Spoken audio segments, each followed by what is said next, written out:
Hello dear students, today I am going to continue chapter 7 of Elements of Accountancy Standard 11 Commerce, session number 3 of Cash Book and its types. In last two sessions, I started and completed the two different points, that was the meaning and concept of the cash book, and also in last session that was the part of the our utility and importance, right? But last session में हमने type भी शुरू किए थे और पहला type हमने finish किया था आउट ऑफ द 3 टाइप्स, वो था सिंपल कैश बुक। और सिंपल कैश बुक में हमने उसका स्पेसिमेन भी देखा। वो स्पेसिमेन में मैंने आपको रिसिट पेमेंट साइड भी बताई, मैंने आपको डेबिट क्रेडिट कैसे होता है वो भी इन्फॉर्मेशन दी, मैंने ये भी बताया आपको कि उसके फॉर्मेट में कौन से कॉलम होते हैं, कैसे वो काम करते हैं, राइट। रिसिप्ट्स कहाँ लिखी जाती है, पेमेंट्स कहाँ लिखे जाते हैं, ये सब बताया। लेकिन वो तो सिर्फ मैंने ओरली बताया था। As per the particular syllabus आपके पास उसकी थियरी भी है, उसको क्विक व्यू से देख लेते हैं। Then after I will start the illustration number 1। Let's start. Receipt side और डेबिट साइड, जो लेफ्ट हैंड साइड थी in a cash book, cash column is considered as real account, यानी कि debit what comes in and credit what goes out. ये हमने देखा था, मैंने बोला भी था, राइट, कि रूल नंबर 2 जो हमारा है रियल अकाउंट का, उसको हमें फॉलो करना था। Once again, debit what comes in, credit what goes out. तो cash comes in, cash goes out, उसको हमें याद रखना है। दिस रूल इज अप्लाइड, तो शायद कौन सा रूल अप्लाइड हो वो याद रखने की जरूरत नहीं है, आपके पास होगा ही ये रूल। और आपने होगा ही है, that means it is simple thing, उसको हम एक्सेप्ट कर चुके हैं, उसके बगैर हमारा अकाउंट कुछ नहीं है। तो ये रूल्स को हमें फॉलो करना पड़ेगा। Therefore when the cash is received it is recorded on the debit side as per the rule debit what comes in. तो when you will receive the cash it is on the debit side of the cash book and following particulars are mentioned along with it. So ये information उसके साथ रहेगी। तो पहला जो शुरुआत किया था हमने कल सिंपल कैश बुक में, उसकी 2 साइड भी देखी थी, balance brought down, balance carry forward के बारे में सुना, मैंने बताया। यहाँ आप देखोगे कि रियल अकाउंट में जो डेबिट साइड वो कैसे फॉलो करेंगे, जो भी कैश कम्स होता है वो हम डेबिट साइड पर लिखेंगे। तो whenever cash received it is recorded on the debit side. और उसमें क्या लिखेंगे, तो पहला है जो भी डेबिट साइड है, जो रिसिट साइड बोलते हैं उसको, पहला जो कॉलम देखा था हमने डेट। तो in this column the date on which cash is received it is chronologically recorded, क्रमानुसार, राइट। यहाँ 1 के बाद 3 आएगा, यानी 2 तारीख को छुट्टी होगी, ऐसा समझ लेना पड़ेगा, राइट। क्रोनोलॉजिकल आएगा 1 2 3 4 5 6 7 8 9 10 whatever the date is sir, जब जब अपना बिजनेस चालू है तब तब उसकी डेट आएगी, राइट। यहाँ याद रखो इट इज इन क्रोनोलॉजिकल, 1 के बाद 3 आएगा, 3 के बाद 2 नहीं आएगा, 3 के बाद 4 ही आता है। तो याद रखना क्रोनोलॉजिकल, ये सीख चुके हो आप हमारे जो भी अलग अलग चैप्टर्स है उसमें पहले वाले में। सेकंड है particulars, that is receipts. Generally अब कॉमन में सब पर्टिकुलर लिखते हैं, लेकिन अगर आपको रिसिट्स लिखना है तो वो कॉमन रखना। सम के लिए मैं बता रहा हूँ, शुरुआत से जो लिखो वो अंत तक लिखना, तभी आपको समझ में रहेगा। यानी हम लिखते हैं पर्टिकुलर्स और रिसिप्ट्स, जो लिखना वो शुरू से एक ही रखना। In this column the ledger account other than cash account of the transaction due to which the cash is received is shown. तो समझो फिर से एक बार, यहाँ कॉलम में क्या लिखा जाएगा, the ledger account other than cash account, यानी कैश तो अकाउंट ऑलरेडी है, because what ever you draw that is the cash book, और कैश बुक में कैश तो आ ही जाता है, राइट। तो जो कैश आ ही जाता है, तो कैश के बिना का जो अकाउंट है, फॉर एग्जाम्पल हम कैश कम्स इन बोलते हैं, तो कैश कम्स इन तो कैसे आएगा, received ₹10,000 from Miss Pankti, right. हमने पंक्ति से 10,000 रुपीज रिसीव किए, right. So that is cash comes in, cash account debited to Pankti account. तो जो कैश अकाउंट डेबिट हो गया तो as per rule cash is receive, तो कैश तो हमारे हाथ में आ गया। तो जो अदर अकाउंट है अदर देन कैश, वो कौन है, पंक्ति। तो मिस पंक्ति अकाउंट लिखा जाएगा उस कॉलम में। यही बात आपको समझनी है और यही हमारा तरीका है अकाउंट को एंट्री करने का, राइट। इसको बोलते हैं ऑपोजिट। हमको यहाँ अकाउंट जो लिखना है वो कैश का ऑपोजिट अकाउंट लिखना है। जो कैश डेबिट हुआ है उसका जो भी ऑपोजिट अकाउंट है वो यहाँ ये रिसिप्ट कॉलम में आएगा, राइट। लेट्स सी, तो फिर से एक बार, the ledger account other than cash account of the transaction due to which the cash is received is shown. तो कोई भी हो सकता है, it means as per the general entry the account which is credited is shown here. तो मैंने मेरे example में बताया जो भी अकाउंट क्रेडिट हुआ वो यहाँ लिखो, क्योंकि डेबिट अकाउंट आपके पास है, दैट इज द कैश, तो आपके पास कैश है तो आपको कैश अकाउंट लिखने की जरूरत नहीं है, it is already there with you. So as per the rule debit what comes in cash comes in. So आपके पास कैश है because you are preparing cash account. तो जो अपोजिट अकाउंट है जो भी जनरल एंट्री में वो अकाउंट लिखना है जो क्रेडिट हुआ है वो. It's shown here. Many times the brief explanation about the transaction is also written here in brackets. अगर आपके हिसाब से इन फ्यूचर अगर आपको इसको यूज करना है, करना तो पड़ेगा ही, तो एक ब्रीफ एक्सप्लेनेशन दो एज पर द पर्टिकुलर जो हमने जर्नल में सीखा है. नरेशन दैट इज बीइंग, तो बीइंग हम नीचे लिखते हैं, उसको ब्रैकेट में दे दो कि किसका, पंक्ति ने, हमारे एग्जाम्पल के हिसाब से पंक्ति ने किसका पैसा दिया तो हमने लिख दिया मिस पंक्ति अकाउंट. तो किसका पैसा है तो सेल्स किया था हमने, उसको उसका पैसा दिया. उसने हमसे उधार लिया था उसका पैसा दिया. क्या उसने उसको हमने लोन दिया था उसका पैसा. तो लिखो कुछ, राइट, वो आपको मालूम होना चाहिए. That is the particulars. Now third one that is receipt number. When the cash is received in the business a receipt is given to the payer against it. अब आप जब पंक्ति से, हमारे एग्जाम्पल के तौर पर पंक्ति से कैश रिसीव करते हो, राइट, बिजनेस में, तो वो सिंपल थिंग है कि a receipt is given to payer. Payer को रिसिप्ट तो देनी पड़ेगी ना, क्योंकि उसने पैसे दिए तो उसके पास क्या प्रूफ है कि हमने पैसे लिए. तो उसके पास कुछ प्रूफ होना चाहिए कि उसने पैसे दिए और हमने जो पैसे लिए उसका प्रूफ चाहिए. फ्यूचर में हमारे लिए भी वो सेफ है.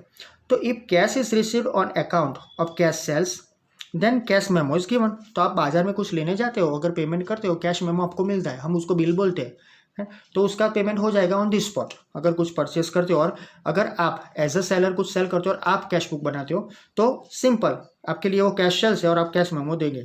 तो नंबर ऑफ सच रिसिट्स और cash memo is written in this column. तो उसके ऊपर जो भी नंबर होगा, जनरली कौन सा नंबर होता है स्टार्टिंग विद, अगर 2020 है तो नंबर क्या होगा 01-20, 02, 03, 04, 05, 06, 101, 102, 103, 104 है, 201, 202, ये सब चलता रहेगा. पीछे स्लैश करके 20 होगा. वो आपके ऊपर डिपेंड है आप कौन सा सिक्का बनवाते हो और कौन से जगह पर प्रिंट करवाते हो उसके ऊपर. इसका कोई फॉर्मेट नहीं है लेकिन नंबर होना चाहिए. सो वो जो नंबर आप देते हो वो लड़की को, जिस मिस पंक्ति को आपने जो रिसिप्ट दिया उसके ऊपर जो नंबर है वो आपको ये रिसिप्ट नंबर में लिखना है. So it is recorded on the basis of copy of receipts और cash memo written by us. तो उसकी एक कॉपी हमारे पास होगी.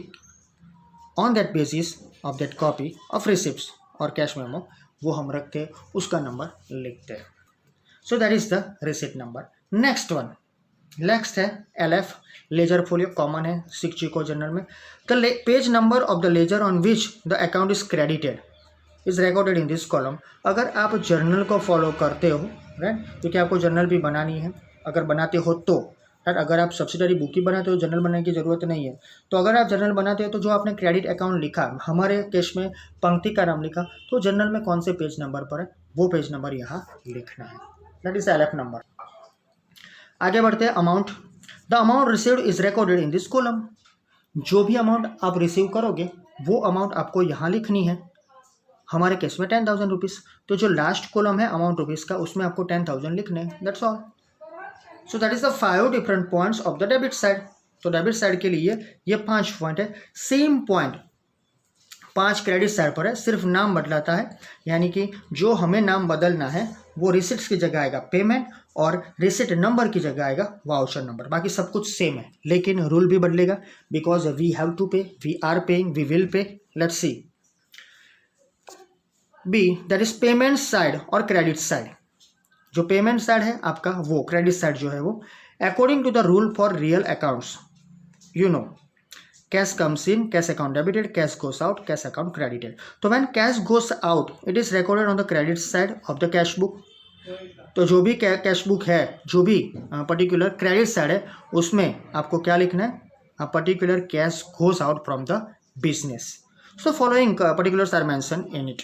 आपको इसमें यहाँ पर जो भी कैश आप दूसरों को दोगे, आपने रिसीव किया पंक्ति से, ऐसा दूसरों को देना ही पड़ेगा ना. अगर आप परचेस करते हो, अगर आप कुछ सर्विसेज लेते हो, राइट, आप लोन का हफ्ता भरते हो, राइट, आप कुछ ना कुछ करते हो, उनके उसके हिसाब से whatever the payment is done it should be here. So first one, उसके पर्टिकुलर्स में क्या आएगा पेमेंट्स में. पहला है date, right, same thing is there. So that is the date. In this column the date on which the cash is paid is chronologically recorded. तो like in receipt side here also the date is also in chronological order, यानी 1 के बाद 2, 2 के बाद 3, chronological आपको मालूम है तो डिटेल में हम नहीं जाते. So keep in mind that thing. Second point है particulars, that is payments. Credit side आप जो भी लिखोगे वो सब पेमेंट्स है आपकी तरफ से. In this column the ledger account other than cash account of the transactions due to which the cash goes out is shown. तो यहाँ पर आपको लेजर अकाउंट कैश के सिवा का जो है वो लिखना है. अब फिर से एक बात दोहराना चाहूँगा कि पहले में हमने देखा cash comes in, cash account debited to Pankti, Pankti is the giver, तो पंक्ति का नाम लिखा. यहाँ पर हम दूसरा कोई एग्जाम्पल ले लेते हैं, लेकिन याद रखो कैश के सिवा जो भी अकाउंट डेबिट हुए हैं या क्रेडिट हुए हैं यहाँ पर डेबिट होंगे बिकॉज पेमेंट इज डन, तो सब लिखने हैं उसके कैश के कनेक्टेड होंगे सब, राइट.